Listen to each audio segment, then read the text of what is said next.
Hello friends, electronic series के इस part में आज हम एक बहुत कॉमन डाउट बिल्कुल क्लियर करने वाले हैं। ट्रांसफॉर्मर डीसी पर काम क्यों नहीं करता और एसी पर ही क्यों करता है? इसको समझने के लिए एक बेसिक रूल याद रखो। ट्रांसफॉर्मर काम करता है इलेक्ट्रोमैग्नेटिक इंडक्शन पर, और इंडक्शन के लिए मैग्नेटिक फ्लक्स का चेंज होना जरूरी होता है। अब पहले एसी को समझते हैं। एसी करंट बार बार डायरेक्शन चेंज करता है। इस वजह से ट्रांसफॉर्मर के आयन कोर में कंटिन्यूअसली चेंजिंग मैग्नेटिक फ्लक्स बनता है। ये चेंजिंग फ्लक्स सेकेंडरी कॉइल को कट करता है और उसमें वोल्टेज इंड्यूस हो जाता है। इसलिए ट्रांसफॉर्मर एसी पर काम करता है। अब बात करते हैं डीसी की। डीसी करंट सिर्फ एक ही डायरेक्शन में फ्लो करता है और कांस्टेंट होता है।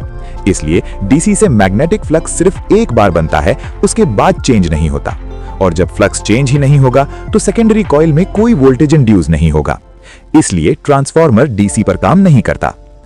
एक और इंपॉर्टेंट बात, अगर ट्रांसफॉर्मर को डीसी सप्लाई दे दी जाए तो कॉइल का रेजिस्टेंस कम होने की वजह से बहुत ज्यादा करंट फ्लो हो जाता है, जिससे ट्रांसफॉर्मर ओवरहीट हो सकता है और जल भी सकता है।